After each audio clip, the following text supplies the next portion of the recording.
Bueno, vamos a esperar a que sean las 18 horas, faltan 2 minutos. Y nuevamente indicaciones, por favor, silencien sus micrófonos para que podamos escuchar adecuadamente la plática. Y en caso de que se llegue a cerrar la sesión, pues utilizar el mismo link, por favor. Hoy vamos a ver lo que es fármacos antiarrítmicos. Ayer nos quedamos en la clase 1 de las distintas clases que existen, recordando un poco sobre el potencial de acción, dónde actúan. Fase 0, prácticamente pues los bloqueadores de los canales de sodio. En la fase 2, los inhibidores de los canales de calcio, que son los clase 4. En la fase 3, los inhibidores de los canales de potasio, que son la clase 3. Y en la clase 4 pues actuarían los clase 2, que son los beta bloqueadores, para disminuir lo que es el automatismo.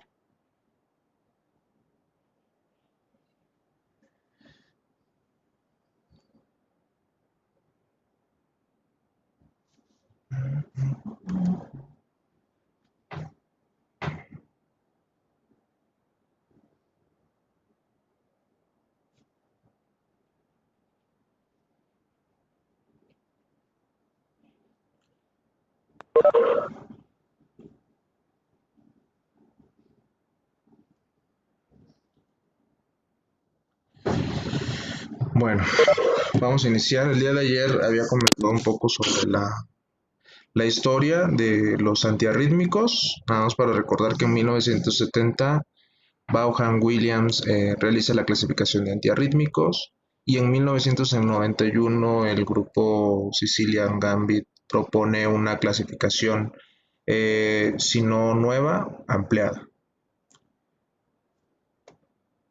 Esa es la clasificación que propuso Vaughan Williams en un principio, dividiendo los canales de sodio en la clase 1, clase 1A, clase 1B y clase 1C,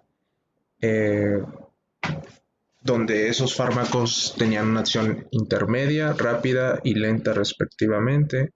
La clase 2 eran los beta-adrenérgicos que disminuían el automatismo. La clase 3, los bloqueadores de los canales de potasio. Y la clase 4, los bloqueadores de canales de calcio. Y es el diagrama de acá de la derecha, pues son los distintos canales que interactúan en el potencial de acción.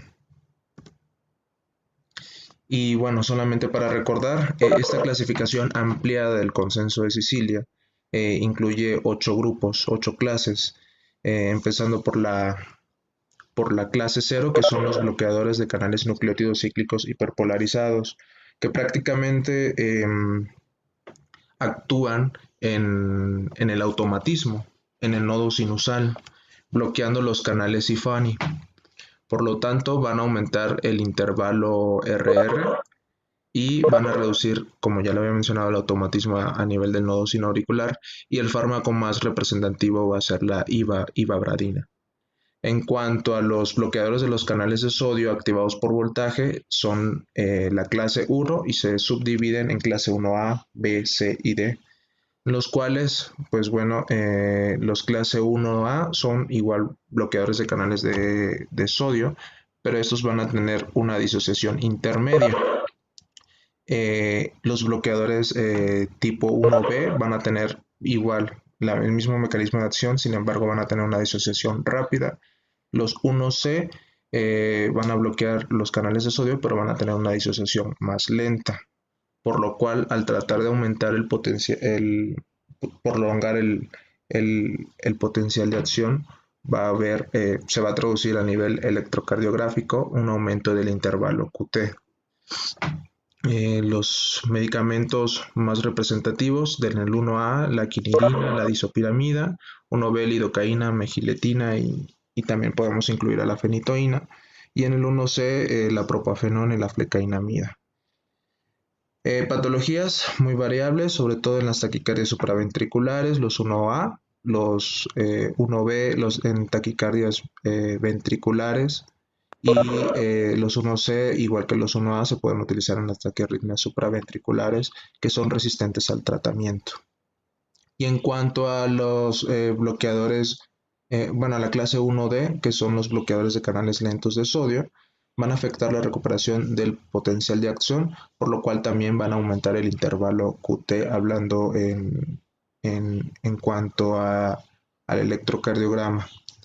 El fármaco más representativo es la ranolacina y por lo general se está usando en estos momentos en el tratamiento para la angina estable. En cuanto a los clase 2, tenemos a los bloqueadores y activadores del automatismo, porque también si hay taquiarritmias que se tienen que dar manejo farmacológico, también hay bradiarritmias y estos fármacos nos van a ayudar tanto en las taquiarritmias como en las bradiarritmias.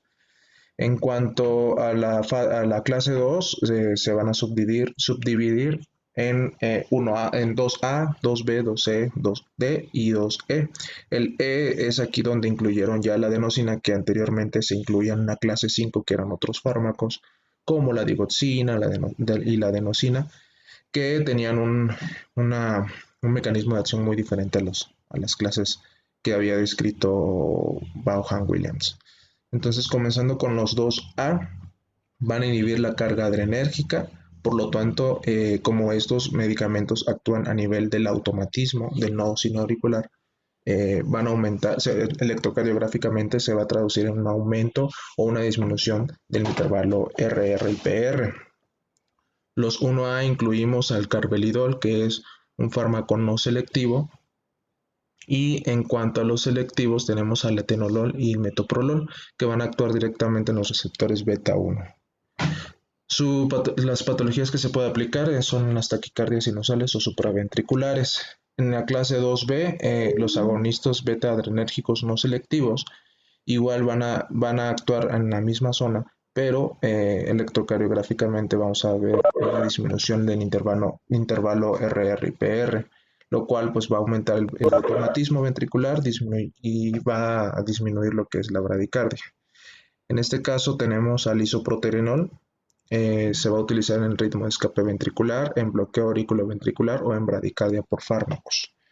Es en cuanto a los bloqueadores beta selectivos. Sin embargo, también tenemos los clase 1C y 1D que van a actuar a nivel del receptor muscarínico M2.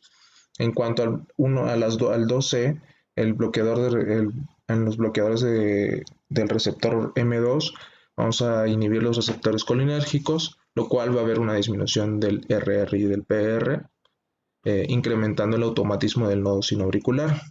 Los fármacos más representativos de este grupo son la atropina, la anisodamina y la escopolamina. Se pueden utilizar en bradicardia sinusal, sintomática, en bloqueo auriculoventricular e infarto agudo del miocardio. La clase 2B son los agonistas muscarínicos que van a activar el receptor M2, por lo cual van a aumentar el intervalo RR y PR, lo cual se traduce en una reducción del automatismo a nivel del nodo sinoauricular, y dentro de los fármacos que más representan este grupo son el carbacol, la pilocarpina, aquí se incluye también a la digoxina, y se pueden aplicar en la taquicardia sinusal o supraventricular. Y por último, la clase 2E, que es el activador del receptor de adenosina, lo cual va a aumentar, activa la proteína G aumentando los canales de potasio, va a reducir el automatismo a nivel del nodo sinoauricular y se puede utilizar en la taquicardia sinusal. El único fármaco más que representa este grupo o esta clase es la adenosina.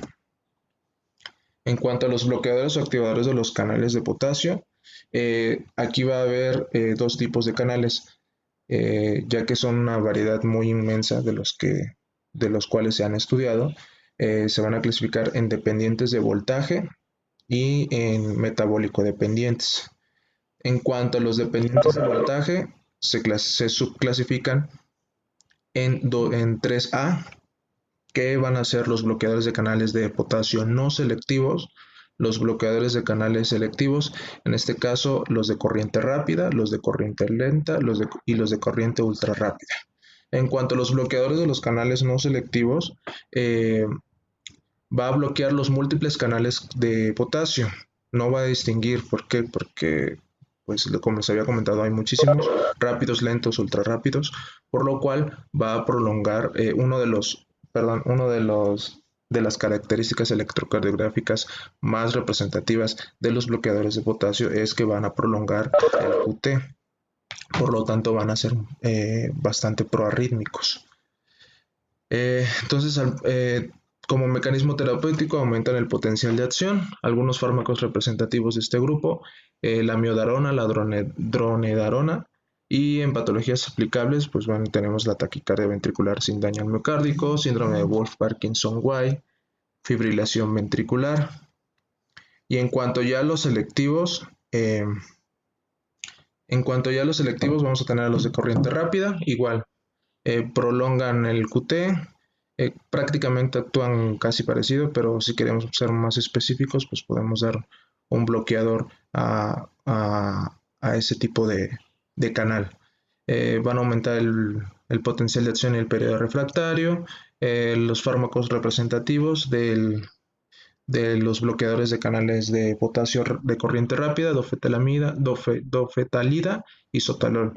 Y patologías aplicables, pues la taquicardia ventricular, Wolff-Parkinson-White, etc. En cuanto a los de corriente lenta, actualmente no existen medicamentos aprobados. Igual van a prolongar el QT y secundario a una prolongación del potencial de acción. Y en cuanto a los canales de potasio ultra rápidos, nuevamente prolongan el potencial de acción y el único medicamento aprobado es el Barnacalant, que se está utilizando para convertir inmediatamente la fibrilación auricular. Y los metabólico dependientes, que son la clase 3B, van a ser los activadores del canal de potasio 6.2, que es una subclase de los canales de potasio. Va a provocar la apertura de canales de potasio sensibles a ATP, disminuyendo el potencial de acción, y dentro de este grupo tenemos al nicorandil y al pinacidil. En patologías aplicables, el nicorandil pues, se está utilizando ahorita en angina estable como tratamiento de segunda línea. Pasamos ya a los moduladores de los canales de calcio, que son la clase 4, que van a actuar prácticamente en la fase 2 o también actúan a nivel del automatismo, así como lo vimos ayer que también el calcio también interactúa en el potencial de acción del nodo sinoauricular o de la célula que está llevando el automatismo. Entonces se subdividen en 1A, B, C, D y E. Obviamente también se han estudiado, como el calcio tiene mucha actividad en diferentes partes de la célula, se ha estudiado en dónde se podrían bloquear esta actividad del calcio. Dentro de su actividad dentro de los bloqueadores de calcio, se va a bloquear a nivel de la superficie y se subdividen en bloqueadores no selectivos y en bloqueadores selectivos. Dentro de los bloqueadores no selectivos tenemos al Bepridil, que va a bloquear los canales de calcio, inhibiendo el impulso a nivel del nodo sinoauricular, y por lo tanto a nivel electrocardiográfico lo vamos a interpretar como un incremento del intervalo PR. Va a reducir la reducción auriculoventricular y va a reducir la despolarización temprana. Y su sitio o en las patologías que más se está aplicando es en la angina y en las taquiarritmias supraventriculares.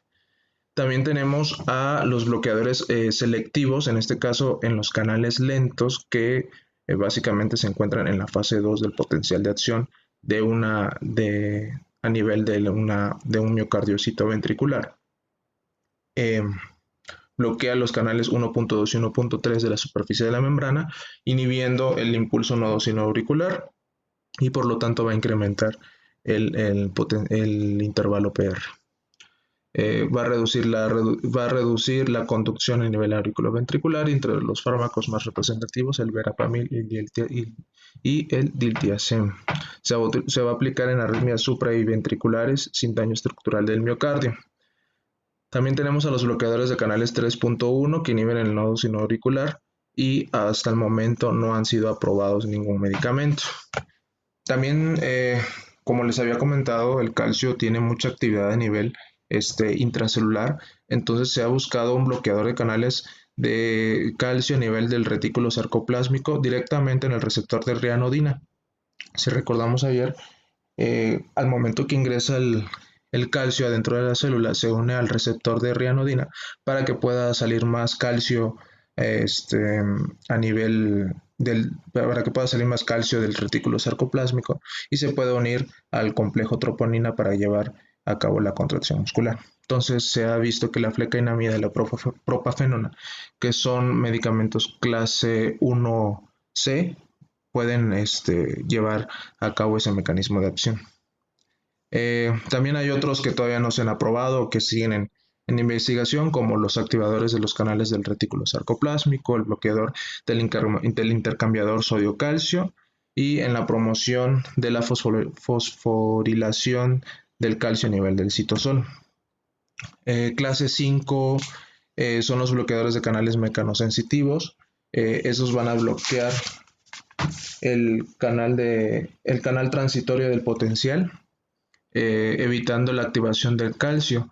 El P-amilcinamoil es un medicamento que puede actuar a este nivel y prácticamente pues sigue en investigación. En cuanto a la clase 6, esos son bloqueadores de los canales gap junction, que son los desmosomas, que van a hacer estas uniones que van a tener las células entre una y otra. Entonces, si bloqueamos esa unión, pues ya no va a poder transmitir el potencial de acción de una célula a otra. Entonces, dentro de los fármacos en investigación tenemos a la carbenolozona y en la clase 7, pues básicamente son remodeladores electrofisiológicos y estructural que nos van a evitar que, por ejemplo, si el músculo cardíaco tuvo algún evento, por ejemplo, un infarto agudo del miocardio, pues van a retrasar este deterioro de la célula cardíaca y del miocardio en general.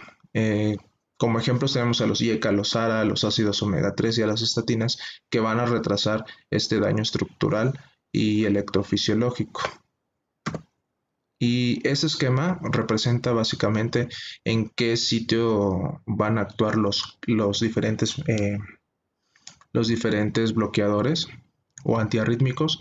Clase 0 pues va a bloquear a nivel del seno sinusal, del nodo sinusal, el intercambiador de sodio, que son los canales Sifani. En la clase 1 va a bloquear los canales de calcio, de sodio.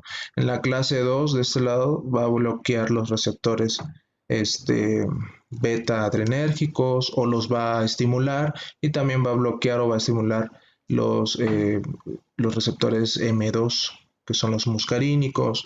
En la clase 3 va a bloquear los canales de potasio. En la clase 4, como les había mencionado, va a bloquear los canales de calcio, el intercambiador de sodio-calcio, el receptor de rianolina, el inhibidor de fosforilación del calcio y la promoción del calcio a nivel del retículo sarcoplásmico.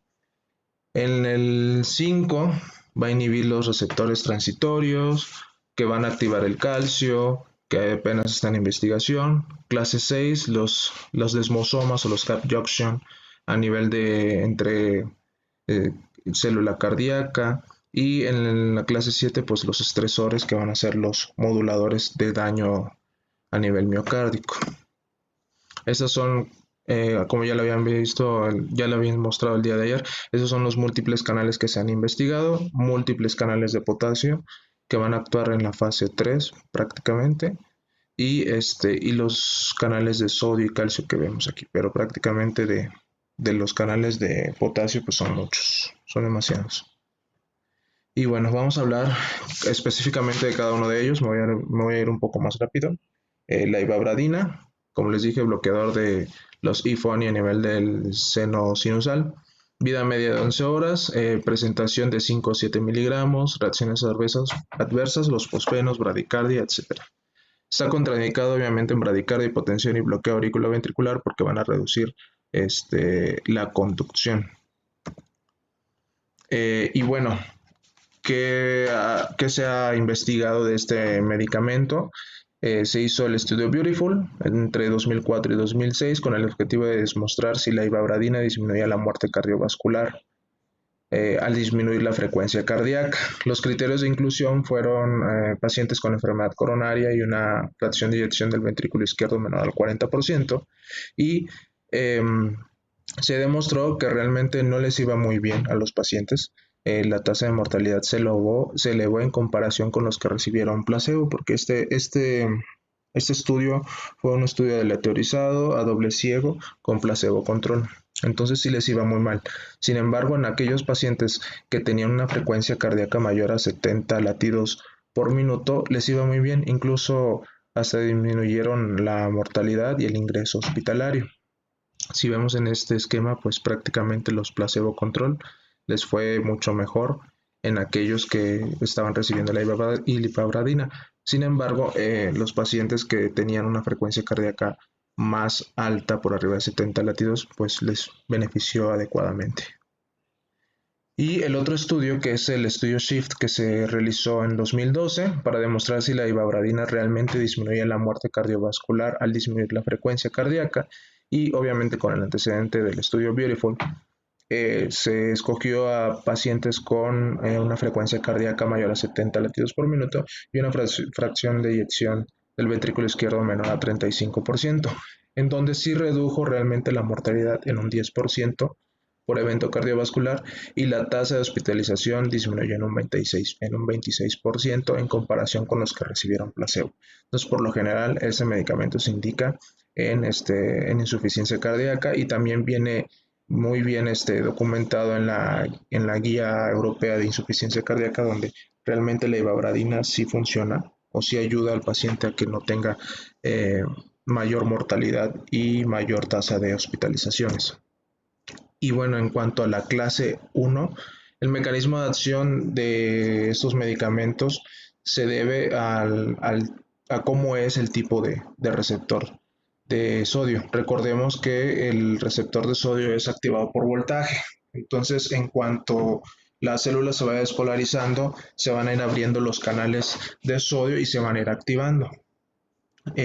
Aquí ejemplificamos un canal de sodio, el cual está cerrado y está eh, inactivo, pero conforme va pasando o se va incrementando el voltaje y se va despolarizando, se van a abrir estos canales de sodio y se van a activar.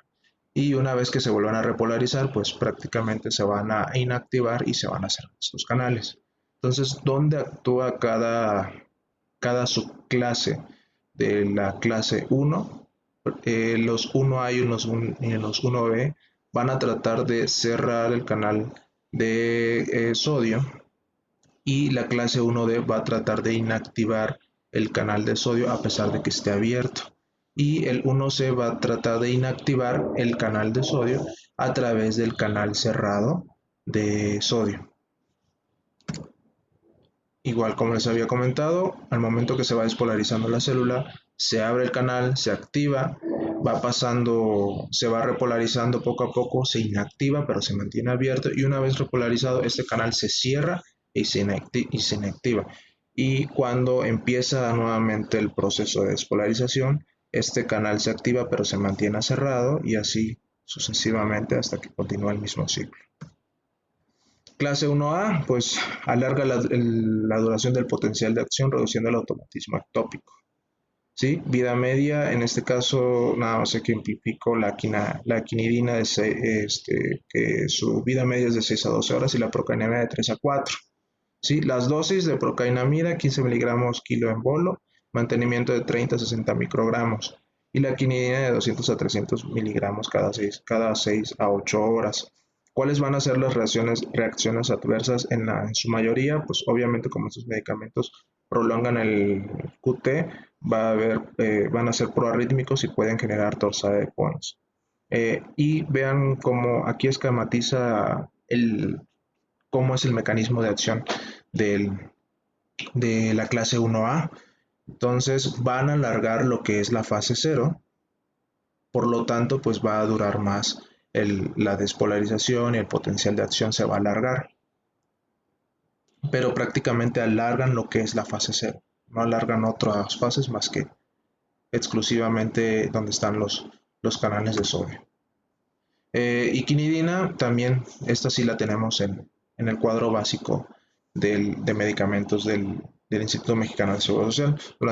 Como vaya explicando los diferentes fármacos, van a ir apareciendo estos cuadros que son cuadros que se extrajeron del cuadro básico de medicamentos.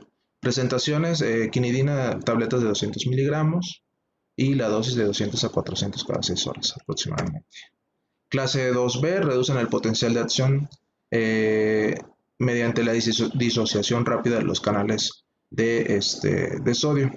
Entonces, aquí también se ejemplifica, van a alargar un poco más a nivel de la fase 3. Estos sí van a alargar en esta fase. Y reacciones adversas, pues lidocaína y temblor y náuseas. En reacciones adversas, la lidocaína va a causar bradiarritmias y la megiletina va a ocasionar temblor y náuseas. Y la lidocaína sí la encontramos también en el cuadro básico. Ya saben que es en solución inyectable, vienen frascos de 500 mililitros con 500 miligramos. Clase 1C, van a reducir el potencial de acción mediante la disociación lenta de los canales de sodio, se aplica en taquicardias supraventriculares, medicamentos que ejemplifican este grupo, pues la propafenona con una vida media de 5 a 7 horas y la flecainamida de 10 a 17 horas. Las dosis se puede dar propafenona 150 miligramos cada 8 horas o flecainamida 100 miligramos cada 12. ¿Cuáles las reacciones adversas? Falla cardíaca descompensada y flúter auricular. Y, aquí me equivoqué, pero sí es propafenona.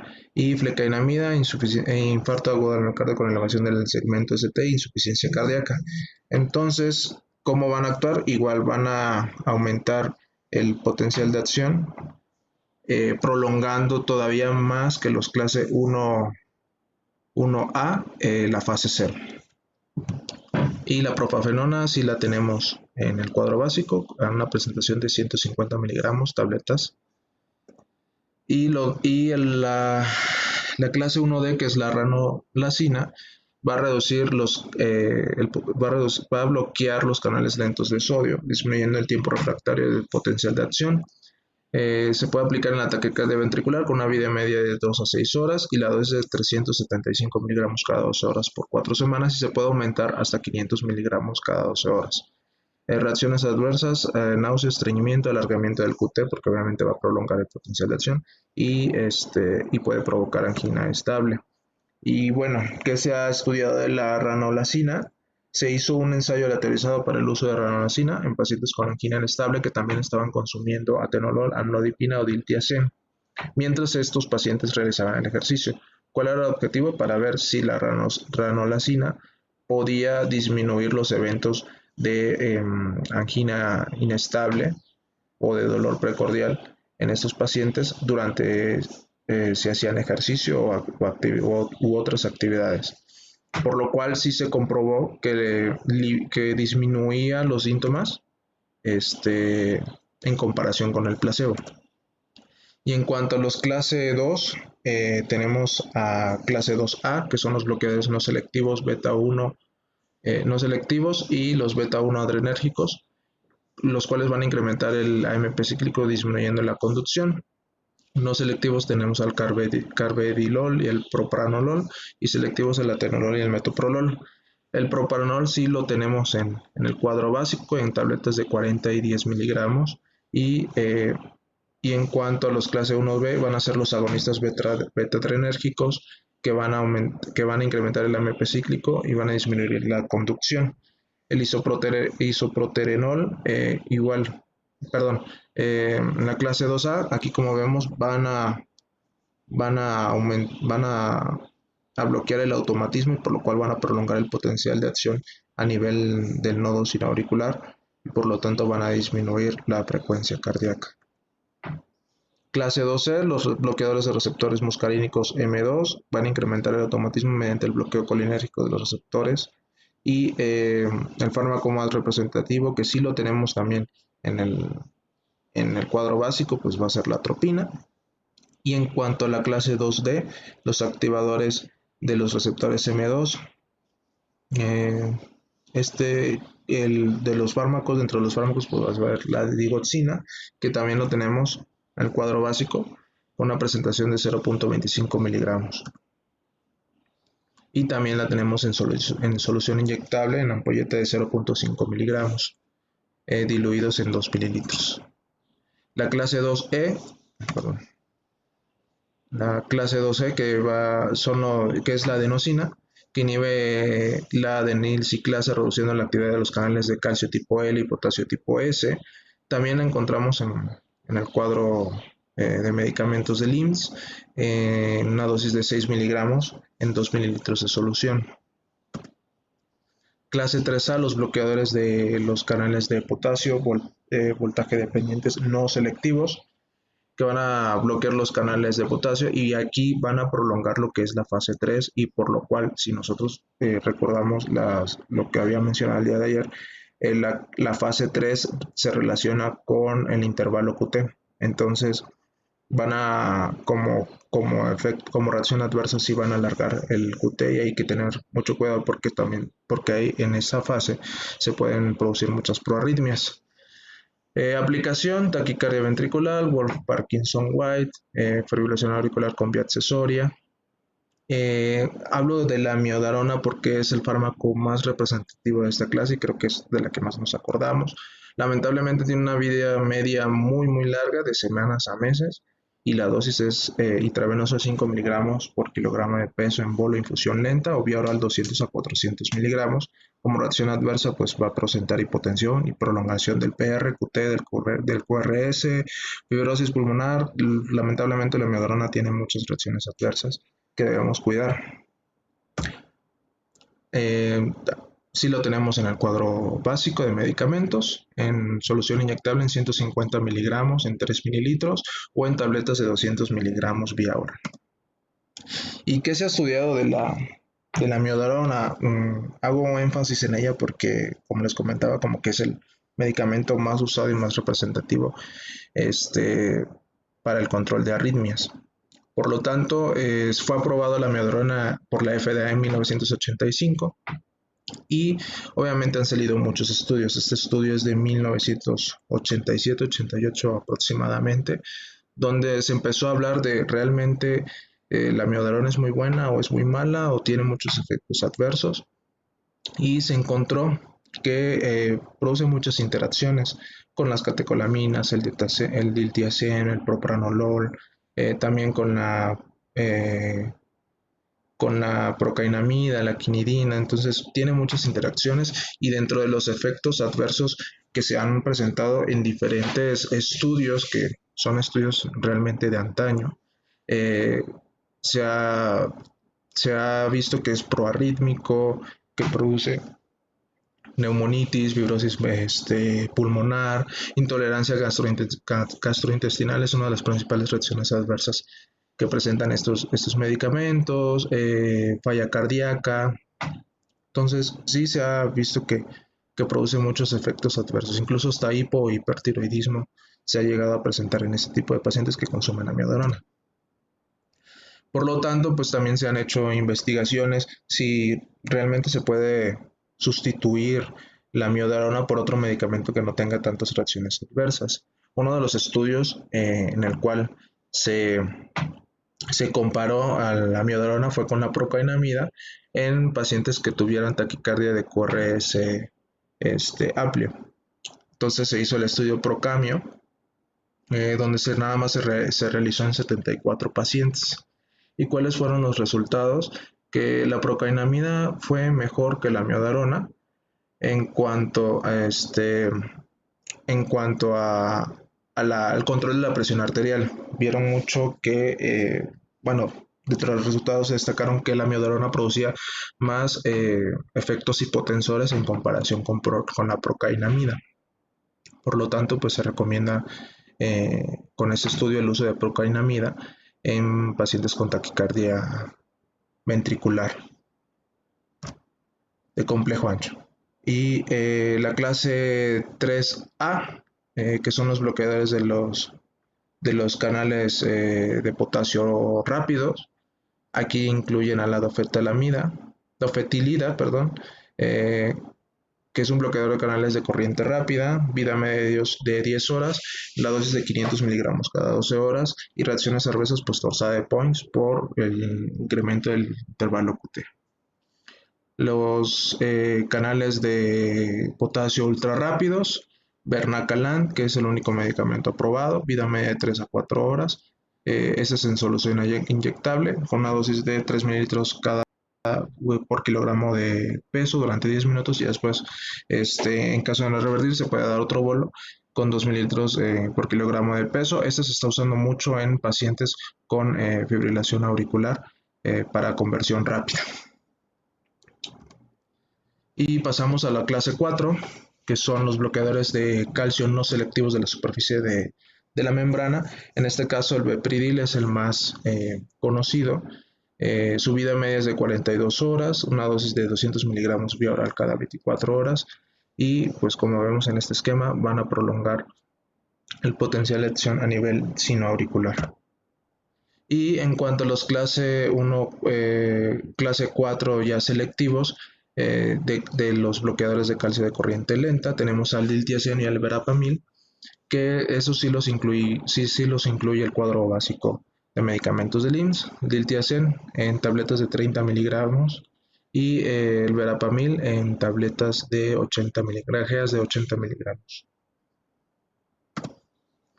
Y bueno, ¿qué se ha estudiado de los bloqueadores de canales de calcio? Eh, a ver.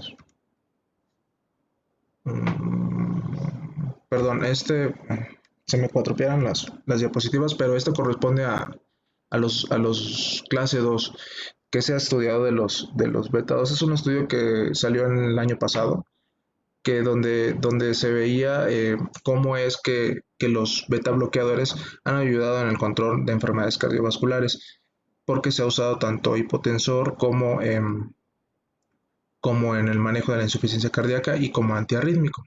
Entonces, los beta bloqueadores se han utilizado para la prevención de isquemia miocárdica, en la disfunción sistólica, en la taquicardia ventricular polimórfica y en el síndrome de QT largo.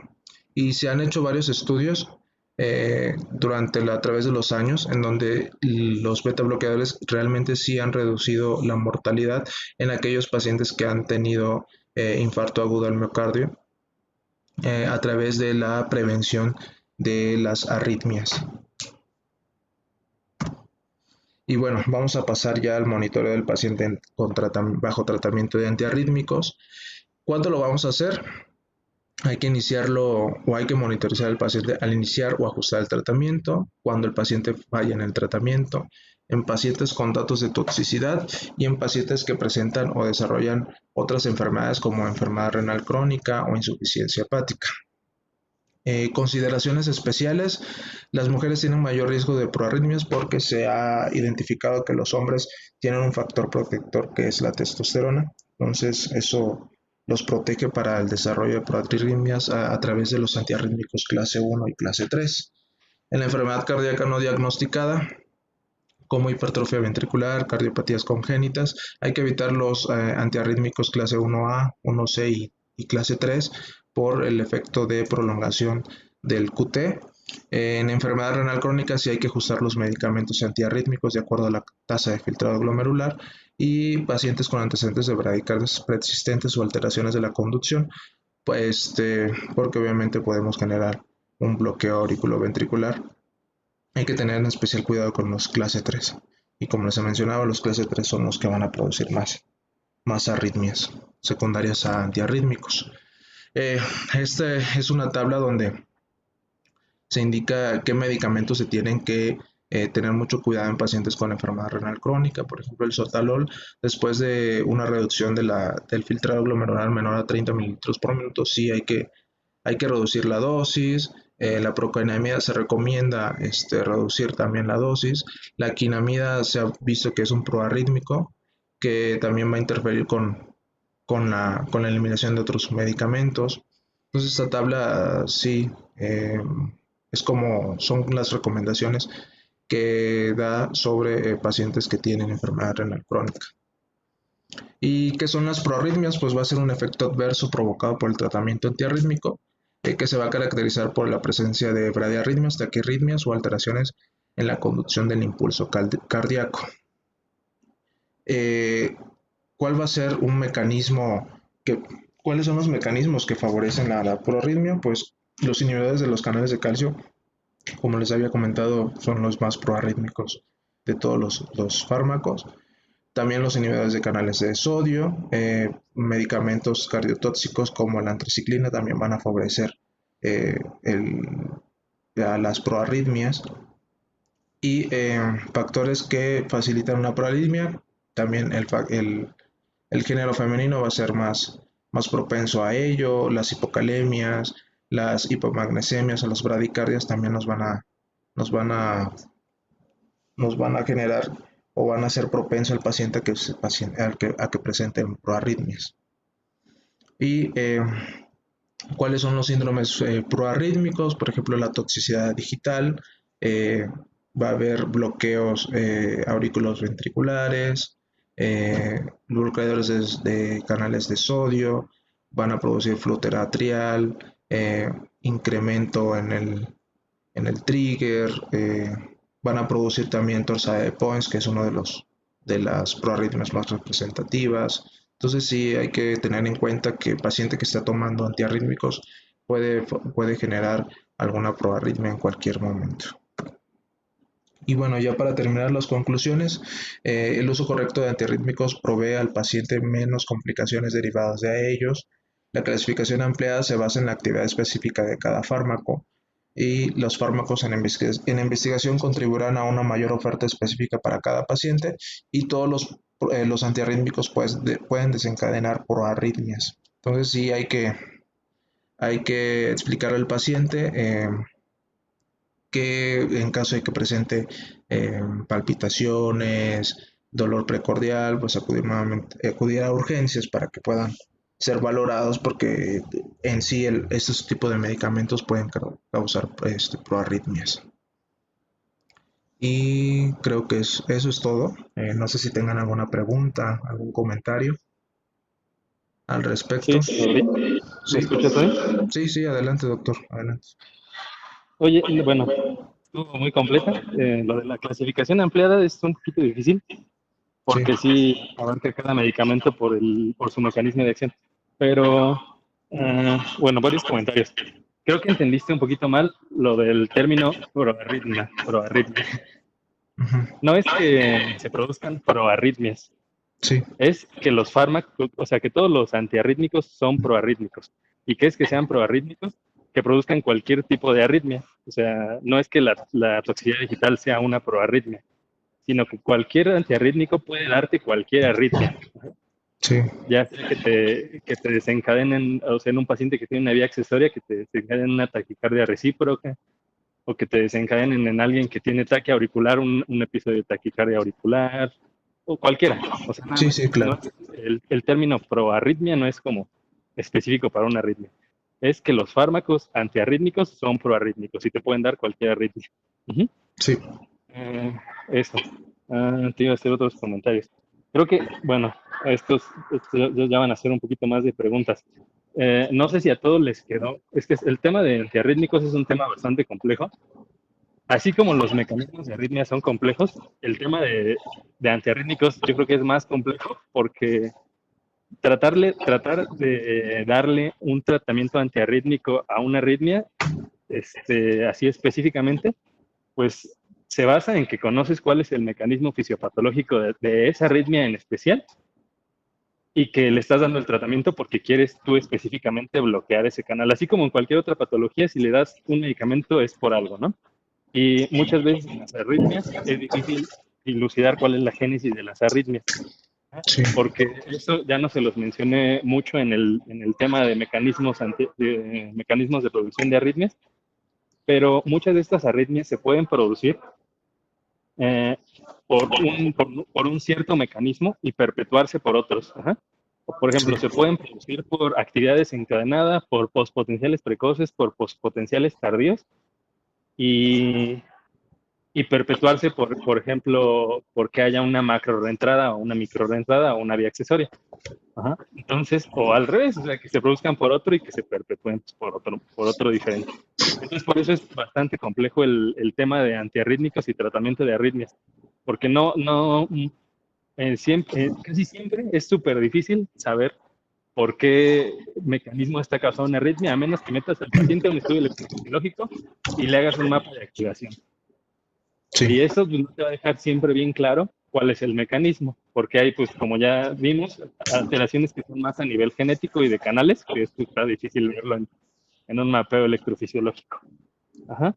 Entonces, pues les iba a preguntar, no sé, tú decide a quién, Nadie, si entendieron como cuál es el principio básico del hecho de manejo de antiarrítmicos. O sea, que cuando das un antiarrítmico, ¿tú qué estás buscando? O sea, así en general, no así como súper específico. En general, ¿tú qué estás buscando? Y yo les podría decir que son 4 cosas las que uno busca, dependiendo de cada mecanismo de arritmias. No sé, a ver, tú decides a quién. A ver, Fernanda, A ver, Fer. vamos a activar su micrófono. Fer, ¿nos oyes?